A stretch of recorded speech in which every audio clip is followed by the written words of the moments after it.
TPA Jatiwaringin, Tangerang, Banten terbakar. Dekatnya kebakaran dengan permukiman membuat Pemkab Tangerang bersiap mengevakuasi warga.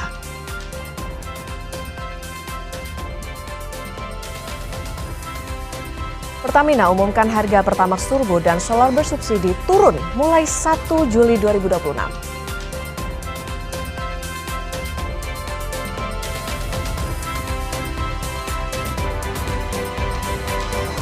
Gol bomber Manchester City Erling Haaland jadi penentu Norwegia lolos ke 16 besar usai menang 2-1 atas Pantai Gading.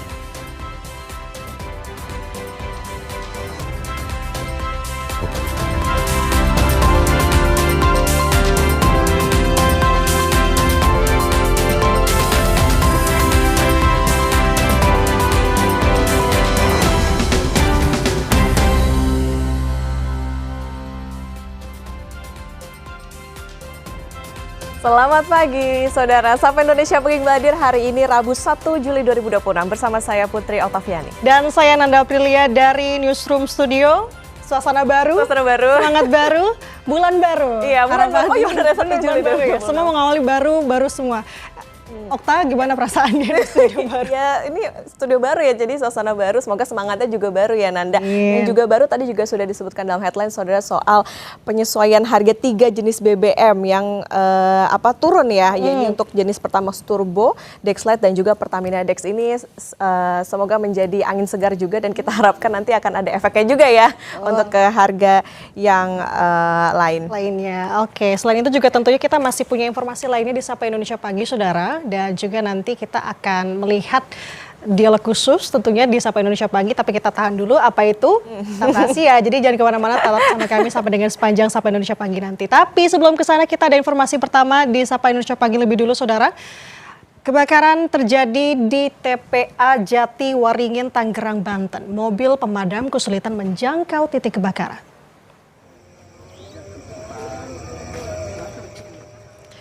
Selasa malam kobaran api dan asap masih terlihat dari TPA Jatiwaringin. Bupati Tangerang Muhammad Maishal Rashid meninjau langsung kebakaran dan melakukan koordinasi. Dekatnya kebakaran dengan permukiman membuat Pemkab Tangerang bersiap untuk mengevakuasi warga.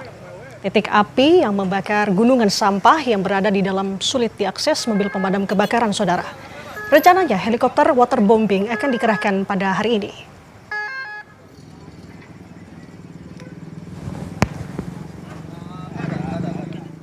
Tapi ada juga lokasi-lokasi yang tidak bisa dijangkau, aksesnya itu sulit dijangkau oleh kendaraan, oleh pemadam kebakaran, Badan Nasional Penanggulangan Bencana, dan rencananya besok beliau akan melakukan upaya melalui udara, pakai helikopter gitu kan. Pak Kapolsek Bandar Ramil dengan para kepala desanya sudah berupaya untuk mengungsikan warga masyarakat yang terdampak dengan asap ini. Berikutnya, Saudara, diduga sopir mengantuk sebuah minibus menabrak pemotor dari arah berlawanan hingga meninggal dunia di Jalan Raya Tole Iskandar, Sukmajaya, Kota Depok, Jawa Barat. Petugas yang tiba di lokasi langsung mengevakuasi korban. Menurut saksi mata, tabrakan terjadi lantaran minibus yang datang dari Jalan Raya Bogor menuju Sukmajaya terlalu jauh mengambil sisi kanan jalan hingga akhirnya menghantam motor korban. Kini korban telah dibawa ke Rumah Sakit PMI Bogor, sementara sopir minibus dibawa ke unit Laka Lantas Polres Metro Depok. Dari sono Depok kemari, arah kemari. Kalau mobil? Mobil dari Simpangan, dari Cibinong arah kemari katanya. Sama-sama sendiri? Sama-sama sendiri. Itu tadi masih hidup tapi udah meninggal. Itu motornya? Nyangkut adu banteng. Adu banteng. Kita ke informasi lainnya, Saudara. Pengiriman BBM jenis solar di sejumlah SPBU di Blora, Jawa Tengah terlambat. Akibatnya stok solar di SPBU pun kosong. Kekosongan solar terjadi di sejumlah SPBU di Blora, Jawa Tengah, salah satunya di SPBU Bangkle yang berada di Jalan Raya Blora Cepu. Kekosongan ini diduga karena keterlambatan pasokan solar dari Pertamina. Warga mengaku mulai kesulitan untuk mendapatkan solar sejak 5 hari lalu. Kekosongan solar di sejumlah SPBU diduga disebabkan peningkatan pengguna solar. Masyarakat yang semula menggunakan Dexlite kini beralih ke solar karena harganya yang lebih murah. Cari apa, Pak? Solar. Dapat nggak ini? Belum dapat. Muter kemana saja, Pak? Ini mau ke Rembang aja. Ini tadi sudah cari kemana aja? Baru ke sini. Oh, yang bisa di SPBU yang lain tadi gimana? Kosong juga atau gimana? Sangat kosong. Ini mau ke gabut sebenarnya. Oh, kosong lagi ya. Stoknya masih ada, tapi masih menunggu kiriman. Hari ini saya ada permintaan 16 KL. Masalah kelangkaan solar itu barangkali nggih, itu harga deklit itu toh 23.000. Nek solar toh subsidi 6.800. Barangkali seperti itu kelangkaannya. Perbedaan harga solar ke Dexlite atau Pertamina gitu.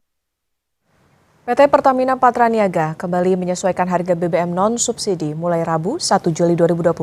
Penyesuaian harga meliputi 3 jenis BBM yaitu Pertamax Turbo, Dexlite, dan Pertamina Dex.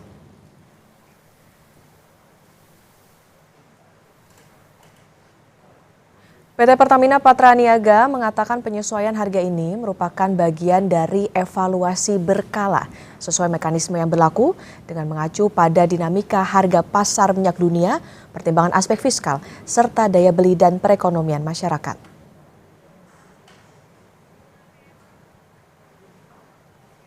Penyesuaian harga BBM non-subsidi terdiri dari 3 jenis BBM, yaitu Pertamax Turbo yang sebelumnya 20.750 menjadi 19.300, Dexlite yang sebelumnya 23.000 menjadi 19.700, dan Pertamina Dex yang sebelumnya 24.800 menjadi 21.150.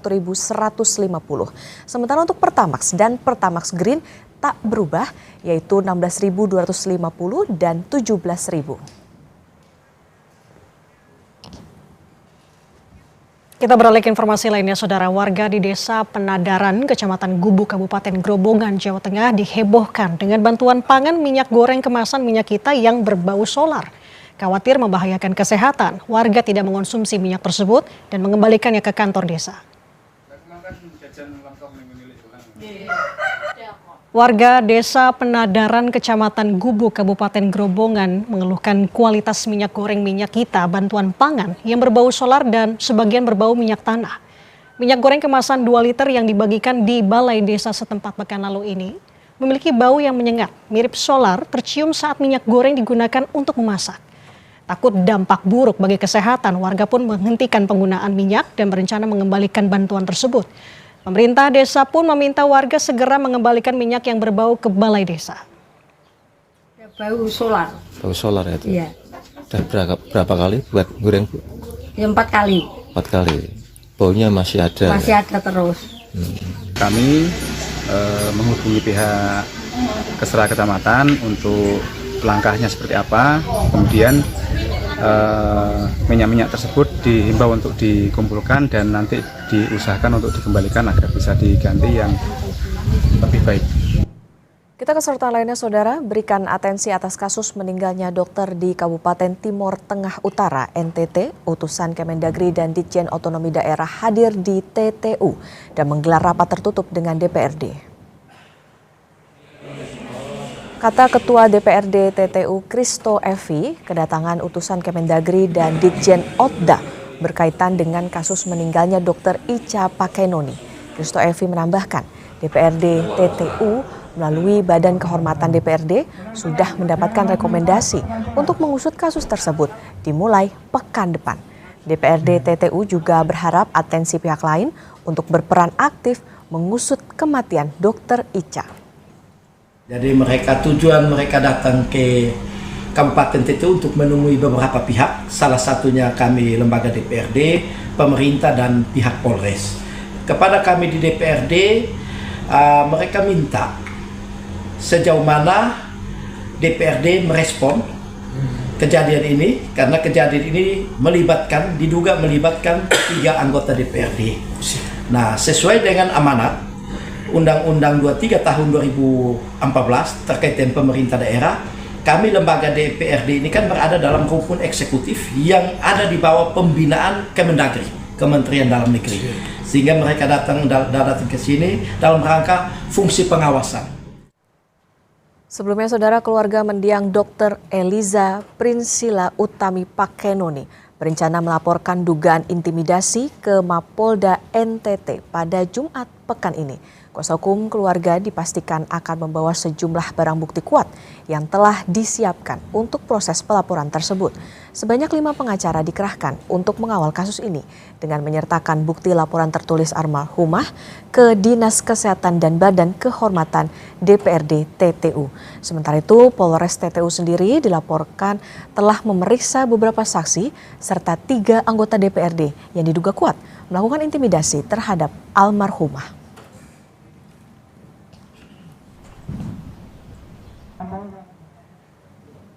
Harga telur di tingkat peternak terus mengalami penurunan, saudara. Di Temanggung, Jawa Tengah, peternak mengalami kerugian hingga 30% akibat harga jauh dari harga acuan pemerintah atau HAP. Harga telur di tingkat peternak saat ini berada di kisaran Rp17.000 hingga Rp18.000 per kilogramnya. Penurunan harga terjadi dalam 1 bulan terakhir. Harga tersebut jauh dari harga acuan pemerintah yang ditetapkan, yakni Rp26.500 per kilogram. Sedangkan harga pakan peternak harganya terus naik. Kondisi ini diperparah dengan serapan ataupun permintaan konsumen yang menurun. Akibatnya peternak di Temanggung mengalami kerugian hingga 30%. Peternak berharap pemerintah turun tangan untuk bisa mengendalikan harga telur di pasar agar peternak tidak semakin merugi. Turun sampai berapa, Mas? Untuk di harga di Temanggung itu sekarang udah ada yang jual 17.000. Kalau harga HAP dari pemerintah kan 26,5 ya. Jadi mungkin kita bagi peternak sangat berat untuk apa ya? Keberlangsungan peternakan kita ini.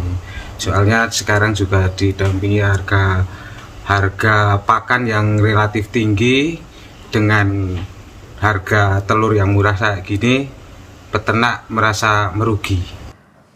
Mantan Mendikbudristek Nadiem Makarim divonis bersalah dalam kasus dugaan korupsi pengadaan Chromebook. Hakim menghukum Nadiem dengan hukuman 10 tahun penjara. Informasinya usai jeda, saudara.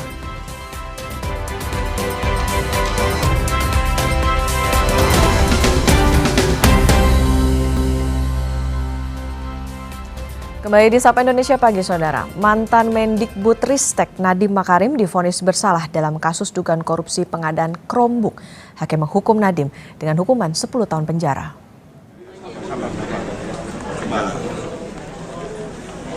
Dalam pertimbangannya, Majelis Hakim menyebut perbuatan Nadiem dilakukan secara terencana dan berdampak luas, terutama di sektor pendidikan. Hakim menyatakan dakwaan primer jaksa tidak terbukti. Nadiem juga dijatuhi denda Rp1 miliar, subsidiar 190 hari kurungan, dan uang pengganti Rp809 miliar. Jika Nadiem tidak dapat membayar, maka harta kekayaannya dapat dirampas dan dilelang. Jika harta tidak mencukupi, maka diganti 5 tahun kurungan. Terdakwa Nadiem Anwar Makarim telah terbukti secara sah dan meyakinkan bersalah melakukan tindak pidana korupsi yang dilakukan secara bersama-sama sebagaimana dalam dakwaan subsidiar. 4. Menjatuhkan pidana kepada terdakwa oleh karena itu dengan pidana penjara selama 10 tahun dan pidana denda sejumlah 1 miliar yang harus dibayar dalam jangka waktu 1 bulan dan dapat diperpanjang untuk paling lama 1 bulan sejak putusan berkekuatan hukum tetap. Terlewatkan adalah memberikan kesempatan kepada terdakwa untuk menyampaikan sikapnya. Loh, kenapa mesti buru-buru yang mulia? Takut ya? Wah, gawat. Nadiem Makarim akan mengajukan banding atas vonis hakim di kasus korupsi Chromebook.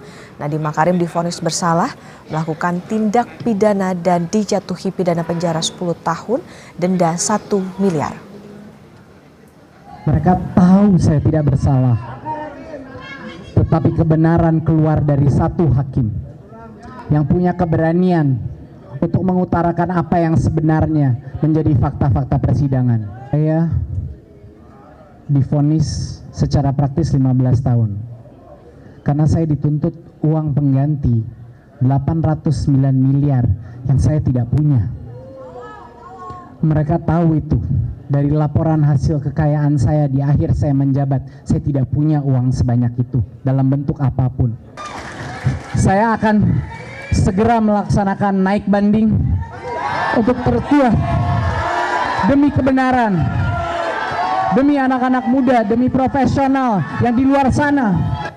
Kita ke sorotan lain, Saudara. Kepala Staf Kepresidenan Dudung Abdurrahman melayat ke rumah Muhammad Rifki Renaldi Gunawan, calon manajer Kopdes Merah Putih yang meninggal saat mengikuti Latsarmil. Dudung bilang pelaksanaan Latsarmil sudah dievaluasi.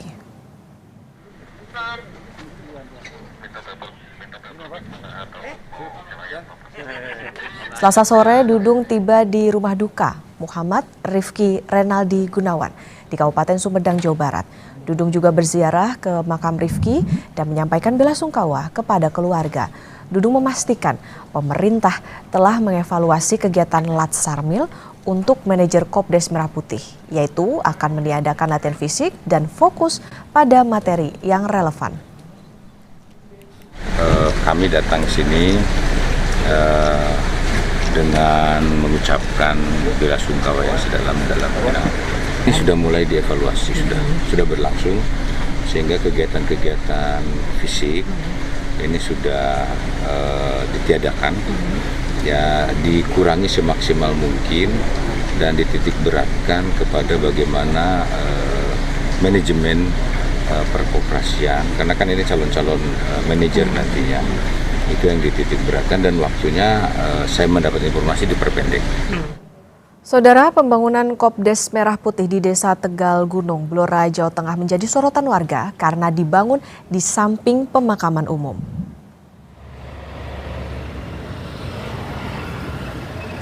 Meski berada di pinggir jalan raya, bangunan Kopdes dibuat pagar pembatas dengan pemakaman umum. Lurah Tegal Gunung bilang dipilihnya lokasi Kopdes di samping makam lantaran ketiadaan lahan di wilayahnya, yang memastikan lokasi pembangunan Kopdes tidak berada di atas pemakaman warga. Rencananya Kopdes akan diresmikan akhir Juli 2026. Dan kami pastikan bahwa pembangunan Koperasi Merah Putih Kelurahan Tegal Gunung tidak berada di atas makam, walaupun di sebelah dan di belakang Koperasi Merah Putih terdapat makam. Untuk lokasinya sendiri memang strategis atau gimana? Ya, untuk lokasinya sendiri kami pastikan strategis karena berada di jalan besar dan di sekitar Koperasi Merah Putih Kelurahan Tegal Gunung banyak terdapat kantor pemerintahan dan juga tempat tinggal warga.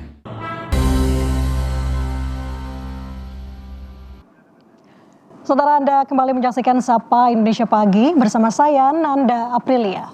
Pesatnya perkembangan Artificial Intelligence atau AI saat ini mendorong meningkatnya kebutuhan infrastruktur digital global, termasuk dengan chipset dan juga memori yang menjadi komponen utama dari berbagai perangkat teknologi saat ini. Kondisi ini, saudara, menghadirkan tantangan baru bagi industri smartphone, di mana mereka terus dituntut untuk bisa berinovasi di tengah perubahan kebutuhan pasar dan juga teknologi. Pertanyaannya adalah, lalu bagaimana kondisi ini mempengaruhi industri smartphone saat ini? Untuk membahasnya lebih lanjut, saudara, sudah bersama dengan kami di studio Gold Kompas TV, Bapak Yadi Prayitno selaku Head of Mobile Experience Business Samsung Electronics Indonesia. Selamat pagi, Pak Yadi, apa kabar? Selamat pagi, Mbak Nanda. Kabar baik. Mbak Nanda, apa kabar? Alhamdulillah, saya kabar baik juga. Terima kasih Pak Yadi sudah bertanya. Pak Yadi, kita melihat lebih dulu mengenai kondisi saat ini ya. Salah satu penyebab banyaknya yang dibicarakan saat ini kan sebenarnya kenaikan harga komponen. Tadi sudah disinggung mengenai chipset dan juga memori. Sebenarnya dari kondisi tersebut Pak Yadi, seberapa besar sih dampaknya terhadap harga smartphone hingga akhirnya diterima oleh konsumen? Oke, teknologi itu udah menjadi bagian penting bagi kehidupan konsumen sehari-hari. Yang Samsung lakukan adalah mengamankan supply di seluruh Indonesia. Karena dengan mengamankan supply itu membuat Samsung bisa lebih membuat harga lebih relevan. Dan Samsung mempunyai positioning yang unik dan juga distintif karena ada dua lini bisnis utama, yaitu device solution dan juga device experience. Kedua, bisnis ini yang membuat Samsung bisa mengerti bagaimana inovasi itu dikembangkan dan juga bagaimana investasi di AI ini bisa berkembang. Dan juga fokus Samsung itu adalah menghadirkan inovasi yang bermakna, memastikan bahwa konsumen mendapatkan pengalaman yang terbaik serta nilai jangka panjang dari perangkat yang mereka pilih. Gitu Mbak Nanda. Oke, berarti di tengah kondisi seperti sekarang ini penyesuaian harga, Samsung tetap fokus untuk bisa menghadirkan inovasi yang bermakna dan juga bernilai untuk konsumen. Betul. Nah, ini menjadi pertanyaan juga Pak Yadi, karena kan konsumen tentu berharap ya dengan nilai yang mereka keluarkan bisa mendapatkan perangkat yang sepadan. Lalu dari Samsung sendiri bagaimana Samsung bisa memastikan tetap hadir dengan inovasi dan juga kualitas produknya ini memiliki nilai-nilai tambah untuk pengguna? Ya, jadi kita punya 3 strategi. Yang pertama, Mbak Nanda, Samsung menghadirkan fitur AI yang relevan. Yang kedua adalah keamanan yang terpercaya. Samsung punya Samsung Knox. Dan yang ketiga, ini nggak kalah penting nih, karena Samsung punya dukungan software hingga 6 kali update software dan juga 6 tahun security update di Galaxy A series, bahkan sampai ke entry level, dan di seri flagship bahkan sampai 7 kali OS update dan juga 7 tahun security update. Jadi konsumen tuh nggak hanya membeli handphone yang hari ini gitu, jadi perangkatnya harus tetap aman, relevan, dan juga nyaman hingga bertahun-tahun. Nah, oke, ini menarik. Kuncinya adalah relevan dengan kondisi saat ini, begitu ya Pak Yadi? Betul. Nah, kalau misalkan memang tadi Pak Yadi menyinggung bahwa ini relevan dengan kondisi saat ini, sebenarnya kalau kita melihat fitur-fitur AI, apa saja sih saat ini sudah tersedia di Samsung Galaxy A series? A series yang kita hadirkan itu adalah voice transcription on device. Fitur ini tuh bisa mengubah percakapan menjadi teks dan menerjemahkannya secara langsung, bahkan tanpa internet. Jadi cocok untuk konsumen yang masih kuliah, bahkan sampai pekerja profesional. Gitu Mbak Nanda. Oke, saya tambahin lagi pekerja profesional termasuk dengan wartawan, karena ini sangat berguna sekali ya. Smartphone bisa mencatat lebih cepat, apalagi tidak bergantung dengan data. Betul. Baik, ini pertanyaan terakhir berarti Pak Yadi untuk masyarakat saat ini yang sedang mempertimbangkan mau membeli ataupun mengganti smartphone mereka di tengah kondisi penyesuaian harga saat ini, sebenarnya apa sih yang harus menjadi pertimbangan utama agar pembelian tersebut tuh benar-benar bisa menjadi investasi jangka panjang? Ya, jadi di saat teknologi menjadi kebutuhan sehari-hari, Samsung memiliki ketersediaan produk dan ekosistem yang bisa diandalkan, dan yang paling penting, layanan yang tersebar hingga 160 titik dan di 130 kota. Yang kedua, Samsung juga mempunyai pengalaman fitur yang all-rounder. Ini yang tadi saya selalu bilang bahwa selalu membuat konsumen membeli produk Samsung relevan dan berjangka panjang. Dan yang ketiga, Samsung menawarkan cara pembayaran yang fleksibel dan juga program always on trade-in di online dan offline toko Samsung. Ditambah juga promo dari mitra-mitra terpercaya dari Samsung. Mungkin kalau saya kasih ilustrasi, Samsung baru aja mengeluarkan Galaxy A57 5G terbaru. Harganya 8.999.000 nih Mbak Nanda.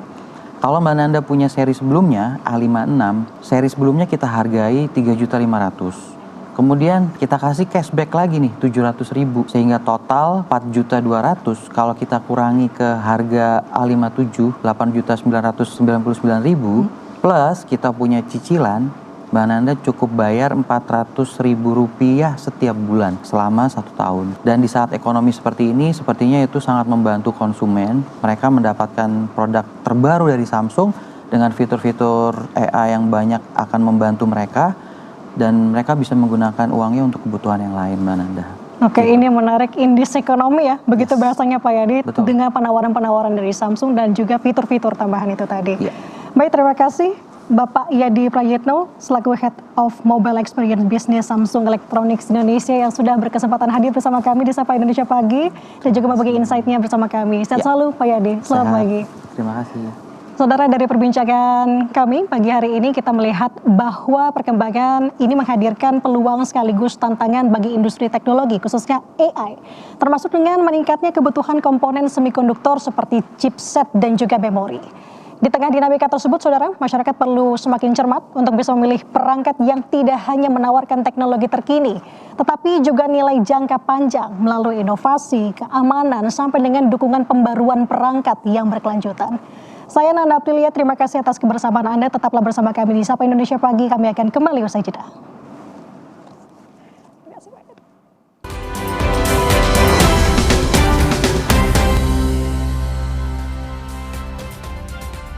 Kembali lagi di Sapa Indonesia Pagi, saudara. Pantai Gading dan Norwegia saling berhadapan di 32 besar Pesta Bola Dunia pada Rabu dini hari tadi.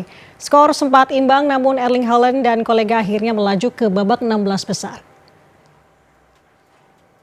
Berlangsung di AT&T Stadium, Arlington, Amerika Serikat, tim Viking sempat memimpin pertandingan pada menit ke-39 lewat Antonio Nusa. Pantai Gading menyamakan skor 1-1 di menit ke-74. Amad Diallo melakukan penetrasi ke kotak penalti untuk membobol gawang Norwegia. Namun di menit ke-86 Erling Haaland jadi pembeda dengan mencetak gol kedua Norwegia sekaligus mengunci kemenangan 2-1 atas Pantai Gading. Norwegia maju ke 16 besar untuk menantang Brazil.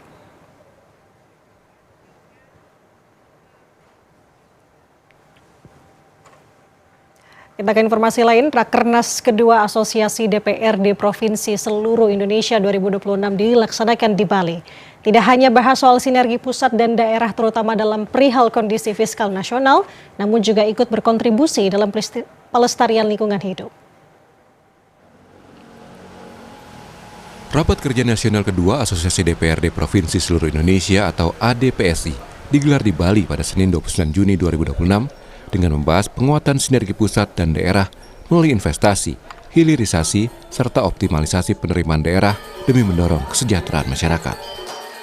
Wakil Menteri Dalam Negeri Ahmad Wiyagus dalam sambutannya menegaskan DPRD memiliki peran strategis sebagai mitra pemerintah daerah dalam memperkuat sinergi dengan pemerintah pusat, khususnya pada pengelolaan sektor energi dan sumber daya mineral untuk mendukung ketahanan fiskal menuju Indonesia Emas 2045. Ini adalah sebuah forum yang sangat strategis untuk memperkuat sinergi, kemudian menyatukan pandangan dan merumuskan langkah bersama dalam mendukung penyelenggaraan pemerintahan daerah yang semakin efektif, akuntabel, dan berorientasi pada kesejahteraan rakyat. Ketua Umum ADPSI periode 2025 hingga 2030 yang juga merupakan Ketua DPRD Jawa Barat, Buki Wibawa Karyaguna mengatakan penguatan kapasitas fiskal daerah menjadi fondasi penting untuk mendorong pembangunan yang berkualitas dan berkelanjutan. Apabila daerah sejahtera, pasti Indonesia sejahtera. Kalau daerah makmur, Indonesia makmur. Daerah maju, Indonesia maju. Jadi pada dasarnya memang pemerintah pusat juga konsentrasi pembangunan dimulai dari daerah, termasuk program-program yang dicanangkan oleh Pak Presiden. Program-program prioritas itu juga kami dukung sepenuhnya, tentu saja dengan bahasa dan pengertian yang bisa diterapkan secara efektif dan efisien di daerah. Sebagai tuan rumah, Ketua DPRD Bali, Dewa Made Mahayatnya, menyampaikan pembahasan Rakernas kali ini menekankan pentingnya skema transfer dana dari pemerintah pusat kepada daerah penghasil sumber daya alam dan mineral.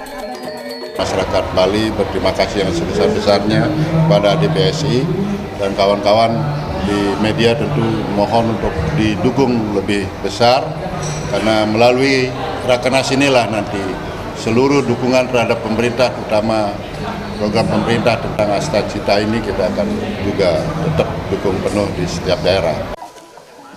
Kegiatan Rakernas 2 ADPSI di Bali pada hari kedua pelaksanaannya tidak hanya diisi dengan diskusi panel, namun juga kegiatan pelestarian lingkungan dengan menanam sekitar 500 bibit pohon di kawasan konservasi Taman Nasional Alam Danau Buyan, Danau Tamblingan, serta layanan cek kesehatan gratis bagi warga sekitar sebagai wujud kepedulian terhadap kesejahteraan masyarakat. Di antaranya adalah penanaman pohon. Jadi sekali lagi kenapa ini penting, karena kami dari berbagai provinsi di seluruh Indonesia sepertinya memang harus belajar juga ke Bali. Karena di tanah Bali ini kita melihat bagaimana masyarakat bisa menjaga hubungan manusia dengan Tuhan, hubungan manusia dengan sesama manusia, dan hubungan manusia dengan alam. Peserta Rakernas melanjutkan kunjungan ke Turya Pada Tower di kawasan Sukasada Buleleng. Melalui seluruh rangkaian kegiatan Rakernas 2 ADPSI diharapkan terbangun sinergi yang semakin kuat antara DPRD Provinsi dan pemerintah pusat. Tidak hanya dalam merumuskan kebijakan pembangunan dan penguatan fiskal daerah, namun juga menumbuhkan kepedulian terhadap pelestarian lingkungan dan kesejahteraan masyarakat. Putu Farah, Kombang Suwarbawa, Kadek Santosa, Kompas TV, Denpasar, Bali. Dan saudara, kita akan bergeser melihat situasi terkini dari peringatan Puncak Hari Bayangkara ke-80 yang tahun ini berbeda, saudara. Perayaan tidak dilakukan ataupun digelar di Monumen Nasional ataupun Monas Jakarta, tapi upacara pada tahun ini dipusatkan di Satuan Latihan Satlat Brimob Polri, Cikias, Bogor, Jawa Barat. Dari gambar yang kita saksikan saat ini, saudara, kita sudah melihat bahwa ini sudah masuk dalam rangkaian acara, dan untuk lebih lengkapnya nanti kita akan ada breaking news Kompas TV dari HUT Bayangkara ke-80. Dan saudara, kami akan kembali dengan informasi lainnya usai jeda.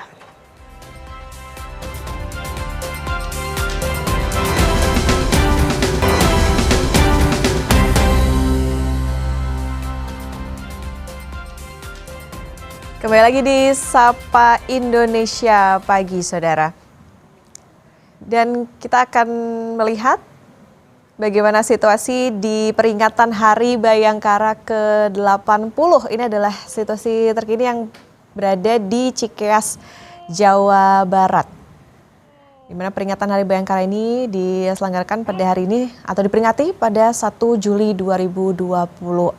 Dan nantinya direncanakan Presiden Prabowo Subianto akan bertindak sebagai inspektur upacara.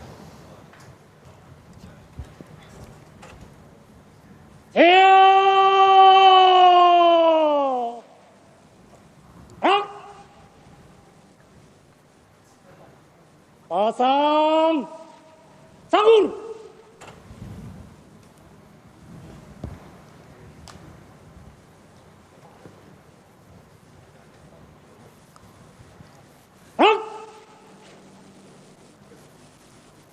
Parade.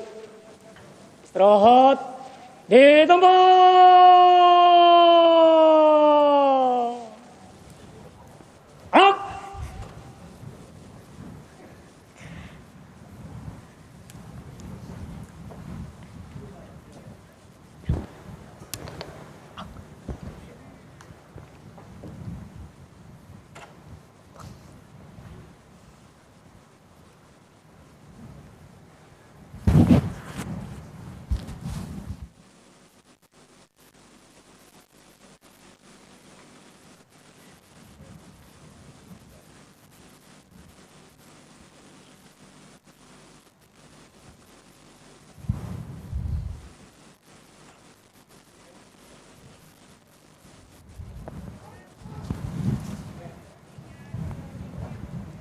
Saudara, yang terlihat di layar kaca Anda atau visual saat ini, beberapa tamu undangan VVIP juga turut hadir dalam peringatan Puncak Hari Bayangkara ke-80 yang digelar di Satlat Brimob Polri, Cikias, Bogor, Jawa Barat. Saat ini sudah masuk dalam rangkaian upacara, saudara. Ada beberapa agenda nantinya yang turut hadir pada peringatan Puncak Hari Bayangkara ke-80 pagi ini. Salah satunya yakni Presiden Republik Indonesia Prabowo Subianto dan juga Wakil Presiden Gibran Rakabuming Raka.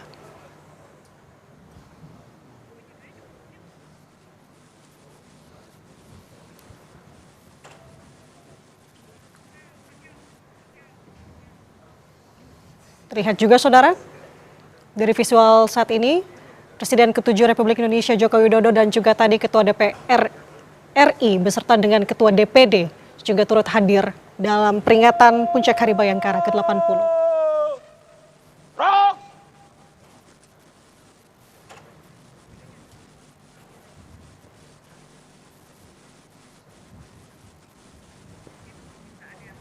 Undangan dimohon berdiri. Presiden Republik Indonesia dan Wakil Presiden Republik Indonesia tiba di tempat upacara. Selanjutnya disilahkan menuju mimbar kehormatan.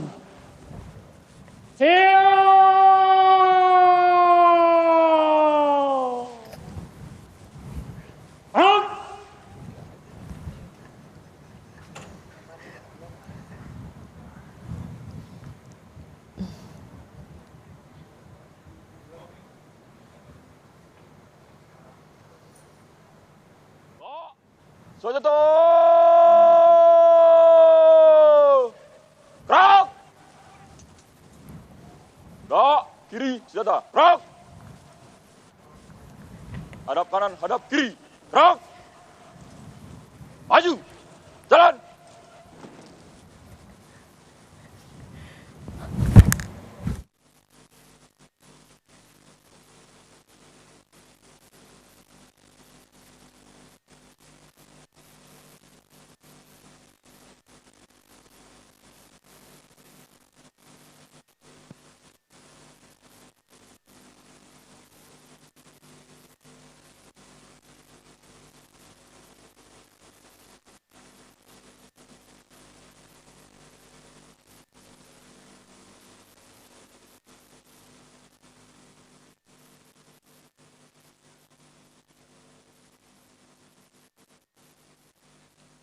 Salam kebangsaan.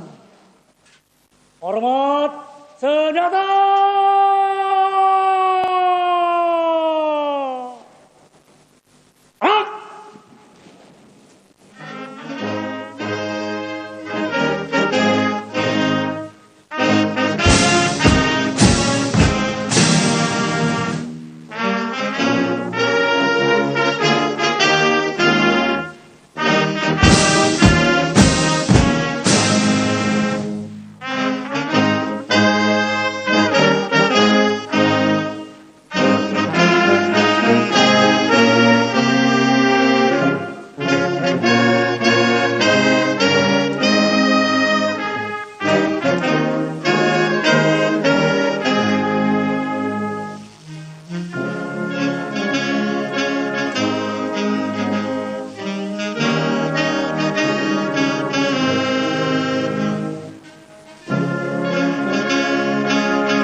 Tegak senjata.